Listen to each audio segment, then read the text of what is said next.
Hey guys, what's going on? And welcome to another news video. In this news video today, we've got two players to talk about now. They're two players that have already been linked with Leeds United before, but we've got an update on both of them. So let's start with the first one. Parag has asked Red Bull for a favour at Leeds United for a promised David transfer. Leeds United may have a Red Bull ace up their sleeves, as Union St Gallen striker Promised David is wanted at Ellen Road in the upcoming transfer window. The Whites are planning on their return to the top flight after a 2-year absence as Daniel Farke's team wins the championship. Talking about Joel Pirro and his goals, Leeds United may ask Red Bull to pull favour as Paris FC want David transfer as well. So Paris FC both want David as well, Promised David as well as a striker for them, who just got promoted into Ligue 1 this season. Paris FC have joined the race for David's signature ahead of the next summer window, according to Foot Mercado, something like that. The news outlet reports on the 23rd of May that the French outlet have made the 23-year-old centre forward their priority for the upcoming transfer window. It claimed that the League Two outfit, who will be playing in the top flight next season, aren't afraid of competition for a Canadian striker signature. He's played 40 games, scored 22 goals and 5 assists. Red Bull own a stake in the Parisian club and the Whites, which could potentially be something Parag may use in his favour. The West Yorkshire outfit undoubtedly will plan to strengthen their squad as they return to the Premier League. And if David is someone they truly want, 49ers and prizes should use the links at Paris FC. It would make sense for the Peacocks to ask the French outfit to leave the race for the 23-year-old and come to some sort of agreement for him to come to Ellen Road. Farke must demand quick transfer business at Ellen Road. Farke will arguably already be preparing at Leeds for next season, as doubts have been raised over his sustainability in the top flight and can he do it in the top flight. They were talking about his start at Norwich when he was in the Premier League at Norwich, and how stupid it kind of was, because I don't count that time at Norwich, because that time at Norwich, you can't really say anything about that, in my opinion, just based off the legit facts. He got no money to spend. Like, I don't know why people use that to beat Farke with, because he had no money to spend for players. So yeah, anyway, we got an update on Promised David, as we are trying to get him. Paris FC are trying to get him as well. Both owned by Red Bull. So it looks like we're trying to be like, yo, can we have him instead? Because we kind of went him for the Premier League and we need him for the Premier League. So maybe that will happen, or maybe it won't. But yeah, that's basically all we got as an update.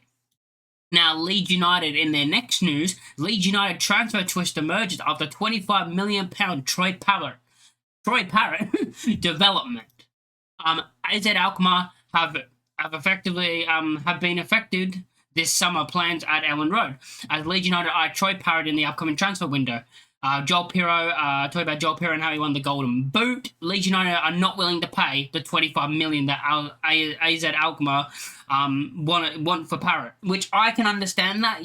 Like, $25 million is a lot of money for a player like Troy Parrott, who is doing it at AZ Alkmaar and not doing it in like a top league or in the Premier League, because it is kind of a risk, a big risk. AZ are asking for a little over £25 million for Parrott. Interest from the Whites, according to The Telegraph. Where is it here? The news outlet reported on the 23rd of May that the Ellen Road hierarchy find the Dutch outfit demands for the Irish centre forward too high and are not willing to pay for it. He has 46 appearances, 20 goals, and 5 assists. Parrott has enjoyed a decent campaign in the Netherlands after completing a permanent move from Tottenham last summer. While the 23-year-old has shown immense potential as AFAS Stadion, the Peacocks may be right in feeling his value is a bit too high for next summer. 49 Enterprise are going to have to be sensible in the summer, and then they talk about just other players and how we have to be careful in the summer and how we shouldn't go overboard and overpriced on players, which is true. So I don't think we're going to sign either of them based off the fact of Troy Parrott's way too expensive. Like, he's just way too expensive, and Promised David, maybe he's a good striker. Like, I'd be fine if we signed him. I kind of want Beto at the moment. Out of all the ones we've been actually linked with, I'd probably take Beto because he's proven, and he's doing it in the Premier League right now. So he's got that proven that he's already done. But I wouldn't mind I wouldn't mind David either. I think he's a good striker.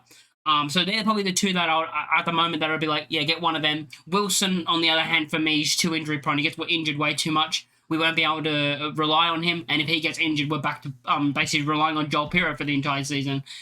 If things go how I think they're going to go, which is we keep Joel Pirro as our backup or bench option, basically. So yeah, it is a worry for me that if we do go for Wilson and don't go for another striker, but and Trey Parrott's going to be way too much money. So yeah, that's the update at the moment on the strikers. It's been kind of quiet the last 2 days on the news side of things, but yeah, we've got 2 updates from 2 strikers, and that's basically it. There's not much to talk about. There's no new links to new players, but the transfer window opens in about 4 or 5 days. So soon we'll be starting to get probably more massive credible links, I'd say, of like they're about to sign him. They might be coming down Lone Road, because remember the transfer window opens on the 1st, and I think it closes. I'm not 100%, but I think it closes on like the 8th or something around there.